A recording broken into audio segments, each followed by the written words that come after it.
राधे राधे। कैसे हैं आप? मैं हूं आकांक्षा और आप सब भक्तजनों का बहुत बहुत स्वागत करती हूं आपके अपने YouTube channel Krishna magical world में। आज अमावस्या तिथि है और हमारे धर्म शास्त्रों के अनुसार प्रत्येक मनुष्य पर 3 ऋण होते हैं। एक, पहला ऋण देवों का ऋण, दूसरा ऋण ऋषियों का ऋण, तीसरा ऋण गुरुओं तथा माता पिता का ऋण। हमारे दिवंगत पूर्वजों ने अपने जीवन काल में हमारे वंश की उन्नति के लिए जो कार्य किए थे, उनकी कृतज्ञता प्रकट करने के लिए हर अमावस्या तिथि को हमें उनके निमित्त भोजन व्यवस्था करनी चाहिए। आइए अब अमावस्या पूजन विधि जान लेते हैं। जिस दिन अमावस्या तिथि हो उसके एक दिन पूर्व किसी श्रेष्ठ ब्राह्मण या अपने कुल के दामाद, दोहते, भांजा इत्यादि को भोजन के लिए निमंत्रण दें। महिलाओं को चाहिए शुद्ध होकर शुद्ध वस्त्र पहनकर पितरों के लिए भोजन बनाएं। अगर आप रसवला हैं तो आपको भोजन नहीं बनाना चाहिए और ना ही पूजन में सम्मिलित होना चाहिए। आप अपने उन दिनों में जो आपके घर के जेंट्स हैं, उनके हाथों द्वारा आप सूखा आटा, गुड़, कच्चा दूध, चावल या कोई भी हरी सब्जी पंडित या किसी भी जरूरतमंद ब्राह्मण को दे सकते हैं। ब्राह्मणों को भोजन खिलाने का अब जो समय सबसे सर्वश्रेष्ठ होता है अमावस्या तिथि पे, यह जान लेते हैं। ब्राह्मण को भोजन खिलाने का समय मध्याह्न अर्थात दोपहर का होता है, अर्थात 12:45 तक, जिसे अभिजीत समय भी कहते हैं। आप भोजन इसी समय करवाइए। पूजन में काले व नीले वस्त्र का उपयोग ना करें, यानी आप काले व नीले वस्त्र धारण ना करें। अमावस्या के दिन गीता पाठ करना चाहिए और गीता पाठ करने के बाद फल संकल्प करके पितरों को अर्पण कर देना चाहिए। इससे उनकी आत्मा को शांति मिलती है और उन्हें उत्तम लोक की प्राप्ति हो जाती है।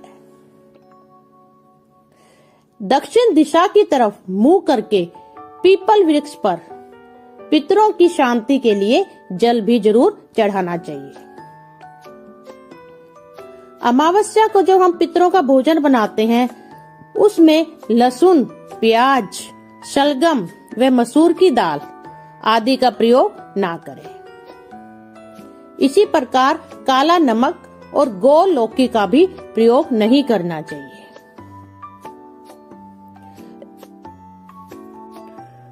बहुत से लोग प्राय यह पूछते हैं और सोचते हैं कि दिवंगतों को दिया हुआ दान और ब्राह्मण को खिला हुआ अन्न हमारे दिवंगत पूर्वजों तक और पितरों तक कैसे पहुंच जाता है। इसके उत्तर में मैं यह स्पष्ट करना चाहती हूँ कि सनातन धर्म में प्रत्येक क्रिया विज्ञान पर आधारित है। यह एक टेलीपैथी है। जैसे 7 समुद्र पार मनुष्य बिना किसी तार, खंबा आदि से ही मोबाइल, लैपटॉप से अपने प्रियजनों से बात कर लेता है,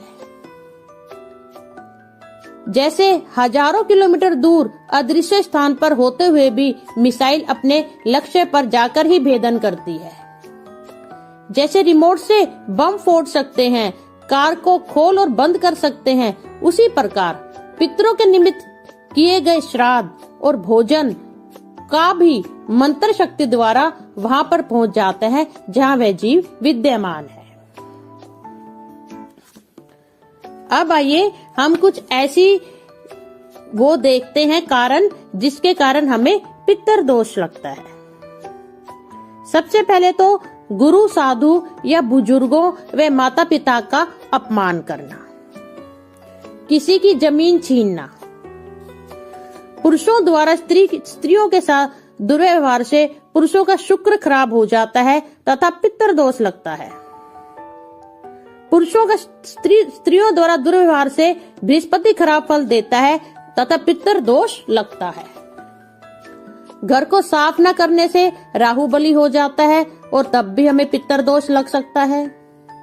सीढ़ियों के नीचे बंद स्टोर बनाना, पीपल का पेड़ काटने से पितृ दोष अवश्य लगता है। सिंह मुखी घर होने से पितृ दोष लगने की पूरी संभावना बन जाती है। अब पितृ दोष जो हैं, उनके क्या लक्षण हैं? हमें कैसे पता चलेगा कि पितृ हम पे कुपित हैं? जैसे स्त्रियों के गर्भपात तथा बच्चों का बार बार बीमार होना, पति पत्नी के बीच हमेशा झगड़ा टकरार रहना, भाई भाइयों का झगड़ा होना, व्यापार में घाटा, नौकरी नहीं मिल पाना, रक्तचाप और खून की बीमारी होना, बच्चों की शादी में देरी या गड़बड़ हो तो पितृ दोष समझना चाहिए। बच्चों का ना पढ़ना या पढ़ाई का उचित परिणाम ना मिलना। अब पितृ दोष निवारण के क्या क्या उपाय हैं, ये जान लेते हैं। सबसे पहले तो गाय को पहली रोटी दें, हल्दी की गांठ और रुपया एक साथ दान करें, कुष्ठ रोगियों को भोजन कराएं, संध्या को दीपक जलाएं तथा उसे 2 मिनट तक देखें, संतों को घर बुलाएं, आदर सत्कार करें, पीपल और केले के पेड़ ज्यादा से ज्यादा लगाएं, घर से बाहर कुत्तों को रोटी डालें, माता पिता गुरु की सेवा करें, अंत में क्षमा याचना करें, ग्रहण और अमावस्या को पितरों के लिए दान पुण्य करें, अमावस्या और वीरवार को गुरु मंत्र से हवन भी करें, गौ दान करें या गौशाला में चारे का दान करें। इस प्रकार हम छोटे छोटे उपायों से अपना जो पितृ दोष है उसको हम बिल्कुल सही कर सकते हैं।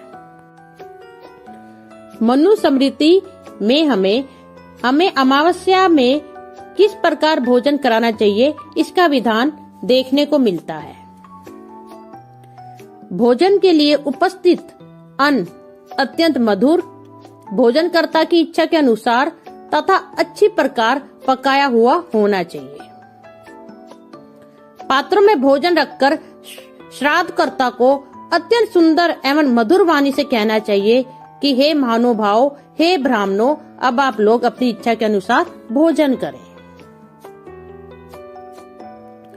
जो भोजन करवाने वाला जो साधव पुरुष है उसे क्रोध तथा उतावलेपन को छोड़कर भक्ति पूर्वक भोजन परोसना चाहिए। ब्राह्मणों को भी चाहिए शांतचित्त और मौन रहकर प्रसन्न मुख से सुख पूर्वक भोजन करें।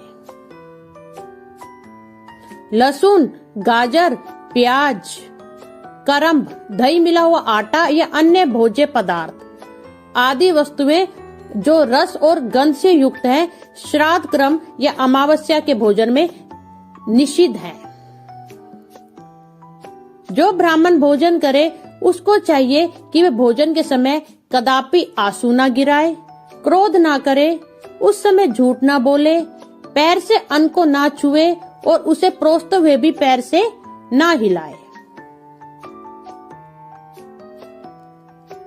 अमावस्या में दान।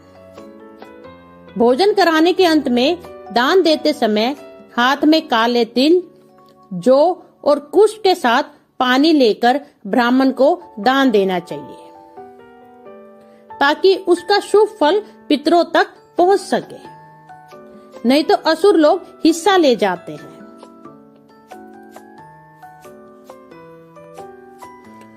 अमावस्या को भोजन में कौवों और कुत्तों को हिस्सा क्यों दिया जाता है? आइए अब इस प्रश्न का उत्तर ले लेते हैं। कौवों को पितर के रूप में मानते हैं। कौवे का रंग काला होता है, जो कि राहु केतु का रूप माना जाता है। राहु केतु के कारण ही पितर दोष लगता है, अतः पितर दोष की शांति हेतु ऐसा किया जाता है। शास्त्रों में कौवे और कुत्ते को यम जीव भी कहा गया है। यह उसके दूत व सहायक कहलाते हैं, अतः इससे यम की तुष्टि होती है, जो कि पितरों के स्वामी है। जो लोग भोजन पकाकर मंदिर में देने जाते हैं, उनको यह जरूर चाहिए कि वे भोजन पकाकर बिना संकल्प के ही मंदिर में भोजन ना दें। इससे मृत आत्मा को शांति नहीं मिलती। वे मंदिर में जाके जिस भी पूर्वज के निमित्त वह भोजन दे रहे हैं, उनको संकल्प जरूर करना चाहिए, उनका नाम लेके, और उसके बाद भोजन ब्राह्मण या मंदिर में देना चाहिए। आशा करती हूँ आपको यह जानकारी अच्छी लगी होगी। अगर आपको वीडियो अच्छी लगी हो तो इसे शेयर जरूर कीजिएगा। अगर आपने इस चैनल को सब्सक्राइब नहीं किया तो प्लीज कीजिएगा। अब मैं जाने की आज्ञा चाहती हूँ। राधे राधे। ओम श्री पितर देवाय नमः। धन्यवाद।